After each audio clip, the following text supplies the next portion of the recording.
За чухал хуулийн төсөл байгаа. За ер нь бол энэ зээлтэй холбоотой асуудал бас их хүнд байна энэ зээлийн хүү. Бид нар орон нутагт бас сая нэлээд ажиллаж байгаа дэрлээ. Энэ зээлийн хүүтэй холбоотой зээл олголттой холбоотой асуудлууд бол нэлээд хүндрэлтэй байна. Нэг үлгэд жишээлбэл сая бид нар Булган аймагт ажилласан. Ахмадуудыг насны ялгуурл гаргаж одоо энэ зээл өгнө өгөхгүй гэдэг банкны дотоод журам гаргаад явж байгаа жишээнүүд маш их байна. Нэг талтай.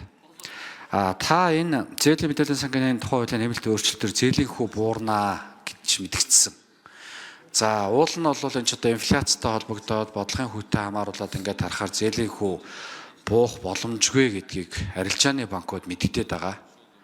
Гэтэл таны хувьд бол зээлийн зэрэглэл тогтоосноор зээлийн хүү буурах юм бодит нөхцөл байдал бүрднэ гэж ингэж тайлбарлаад байгаа.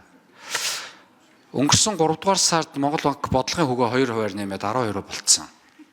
За өнөөдөр валютын ханш ямар түвшинд очсон байна гэдээ ингээ харахаар ер нь бас хэцүү хүндрэлтэй. За нөгөө талдаа аж ахуйн нэгжүүдтэй уулзтыг явж байхад бол орон нутагт салбараа байгуулах, үйл ажиллагаагаа өргөдөх боломжтой. Гэхдээ энэ зээлийн хүүнээс улбаатаагаар ямар ч эдийн засгийн өсөлт хийх боломж бол биднэрт алгаа гэдгийг мэдэгдэж байгаа. Тэгэхээр би ямар асуулт асуух гээд байгаа вэ гэхээр яг энэ зээлийн хүү ямар шатлалаар ямар алхмаар буурах боломжтой юм бэ гэдгийг нэгдүгürt асуух гэж байгаа. Хоёрдугаарт энэ зээлтэй холбоотой асуудал дээр тухайн одоо барьцаалбартай холбоотой асуудлууд за ингээ шүүхийн маргаан дэгдэж явахаар ингээ дунджаар 7 жил болж байгаа шүү. За энэ 7 жилийн хугацаанд тухайн үйл хөдлөх хөрөнгийн үнэлэмж буурах, үн цэн буурах за ингээд маш олон асуудлууд энэ 7 жилийн хугацаанд өрнөж байна. Бид нар цаашдаа энэ зээлтэй холбоотой харилцааг хэрхэн зохицуулах юм? Зээлийн хүү хэдийгээр буулах гэж байгаа боловч нөгөө талдаа бид нар ямар бодлогын арга хэмжээг авч явах вэ гэдгийг хармаар байгаа. Өнөөдөр дотоодын нийт бүтээгдэхүүний 12%-ийг гадаадын хөрөнгө оруулалт эзэлж байгаа.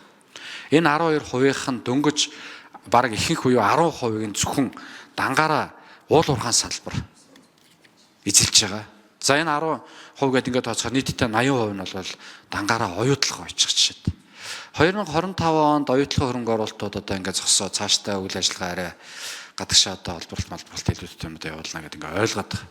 Тэгэхээр гадаадын хөрөнгө оруулалт зогсож байгаа нэг талдаа энэ 80% хангаж байгаа оюутлах хөрөнгө оруулалтууд зогсоод эхлэхээр бид нар цаашдаа валютын нөөцнөөс хавуулаад эдийн засгийн урсгалчин ямар түвшинд очих юм бэ гэдгийг бас бодолцохгүй болохгүй болчихдог. Тэгээд ингээд зээлийн хүүтэй холбоотой асуудал, зээлтэй холбоотой асуудал гэдэг ингээд барьцаалбартай холбоотой асуудал гэдэг харахаар хэрэглэгчийн эрхийн зөрчилтэй холбоотой олон асуудлууд энэ дээр хөдөлгдөж байгаа. Хэрэглэгчийн эрхийг хамгаалах тухай хуулийн шинжилгээний арилгаан ажил хэсгийг бас миний байхлаа явж байгаа. Маш олон хэлцүүлгүүдийг бид нар салбарт хийж байна.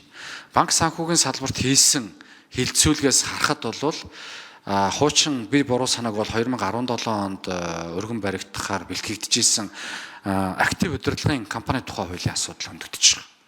Энэ хуулийг одоо бид нар буцааж өргөн бариад энэ хохирж байгаа хохиролтой холбоотой асуудлуудыг бид нар бас шийдэх боломж байна уу гэсэн ийм хоёр асуултыг асуух гэсэн баярлалаа. За хуулийн төсөл санаачлагч Энхөөрийн Батчуугар гишүүн асуултанд хариулъя.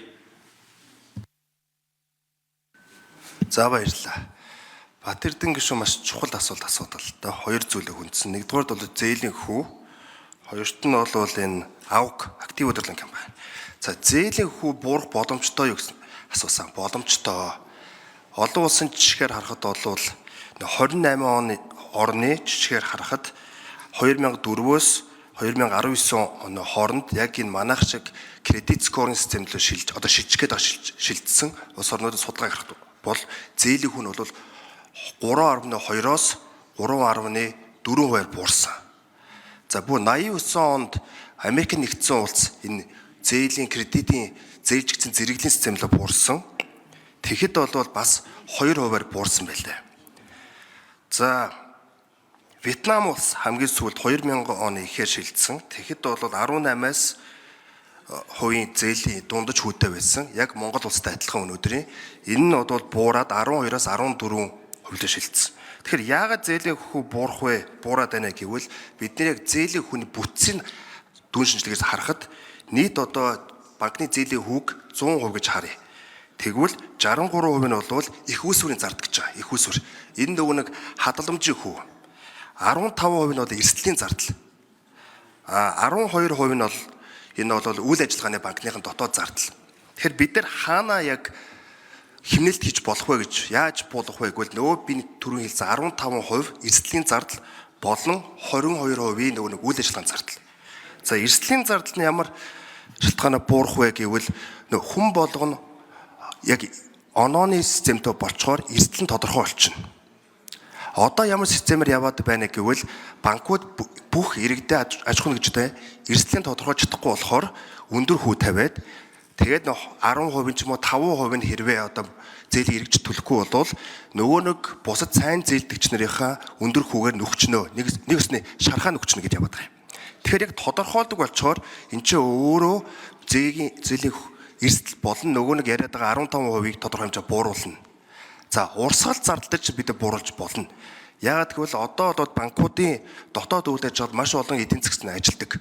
Нөгөө зээлээ судлан гэж одоо 10-аас 14 хоног зардаг ажлыг.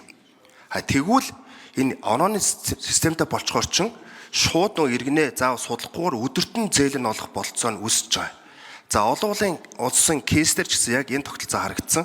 Өмнө одоо 7 хоног Латин улс орнуудад бол судалгаа хийхэд 7 хоног зээлийн шийдвэр гардаг байсан бол кредит скоринг миний яриад байгаа зээлийн зээлч онооны систем рүү орсноор тэр нь бол өдөртөө гардаг болсон байна. Тэгэхээр бол зээлийн эдийн засгч нарын одоо хүн цагийнх нь хөлс нь багасаад үүгээрээ дамжуулаад бас нөгөө нэг 22%. За Батөлзийн Батэрдэн гүшүүн тодруулж сууя. Кредит скортой холбоотой асуудал. За тэр бусад улс орнуудын жишээг хэлжлээ л да.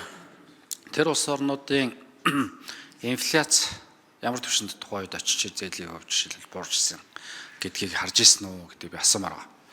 Дээрээс нь таны бас нэг хэлсэн ийм кредит скортой болсноор зээлийн нөгөө харж гсаалт гэж бид нар ярьдаг. Хамгийн гол нь иргэдийн эрхийг 6 жилээр хаадаг, боомилдог.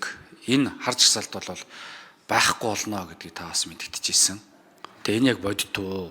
Тэгээд дээрэс нэмэлтээр нөгөө актив удирдлагын компани тухай байлаа. Асуудал, компани толгойд асуудлыг нэмж асууя. Баярлалаа. За сүүлийн асуултаас нь эхэлж хариулъя.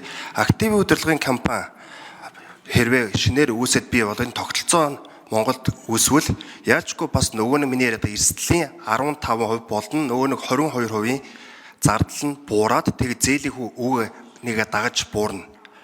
Монгол улсын кейсийг харахад бол энэ бол нэг 4%, 2-4%-аар шууд буурах болцоод очиж байгаа. За инфляцийг харснаа тухайн улс орнууд гэж харсан. Тэр нь судалгаа бас давхар хийсэн. Өнөөдөр Монголын тогтолцоон дээр ч гэсэн бол нөгөө миний яриад байгаа нийт хадгаламжийн зардал бодоод хүн 63% байгаа нийт. Тэр нь бол автоматар инфляцийг өөрөө оруулсан байгаа. Яг гэвэл альва банк инфляцаас дээш хүү өгчээж хадгаламж татна.